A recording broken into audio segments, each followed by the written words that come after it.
বিষ্ণুপুর স্বাস্থ্য জেলার সবথেকে বড় মাথা ব্যথার কারণ হয়ে দাঁড়িয়েছে টিনেজ প্রেগন্যান্সি।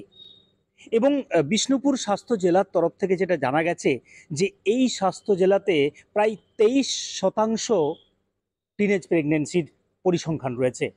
স্বাভাবিকভাবেই এই পরিসংখ্যান থেকে লাগাম টানতে রীতিমতো আসরে নেমেছে বিষ্ণুপুর স্বাস্থ্য জেলা। বিষ্ণুপুর পৌরসভার মধ্যেও এমন বিভিন্ন ধরনের পদক্ষেপ নেওয়া হয়েছে। চলুন শুনে নেওয়া যাক বিষ্ণুপুর স্বাস্থ্য জেলা কি জানাচ্ছে, বিষ্ণুপুর পৌরসভায় বা কি জানাচ্ছে, এবং পাশাপাশি শুনবো স্থানীয় মানুষজন কি বলছেন। এই বিষয়টা নিয়ে প্রথম থেকেই আমরা সদর্থক ভূমিকা নিয়েছি এবং এই বিষয়তে আমাদের কাউন্সিলররা তার নিজের নিজের ওয়ার্ডে বরাবরই সদর্থক ভূমিকা আগেও নিয়েছে, এখন নিচ্ছে এবং আগামী দিনও নেবে। এবং এই বিষয় নিয়ে আগামী আমাদের বোর্ডের মিটিংয়ে এই বিষয়টা নিয়ে একটা আমরা এজেন্ডাও রেখেছি, আলোচনাও করব, যাতে করে এটা আরও কীভাবে সমাজের কাছে বা বিষ্ণুপুরের মানুষের কাছে বার্তাটা তুলে ধরা যায়।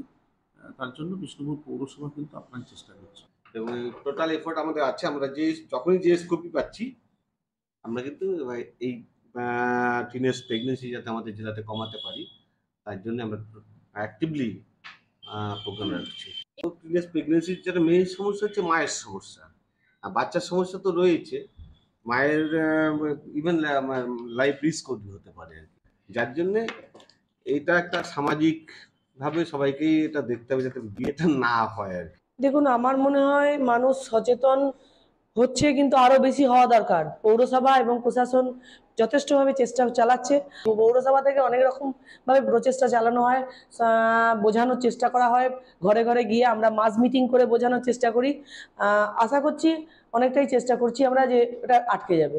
আমার শহর বিষ্ণুপুর থেকে সর্ব গঙ্গোপাধ্যায়, কলকাতা টিভি।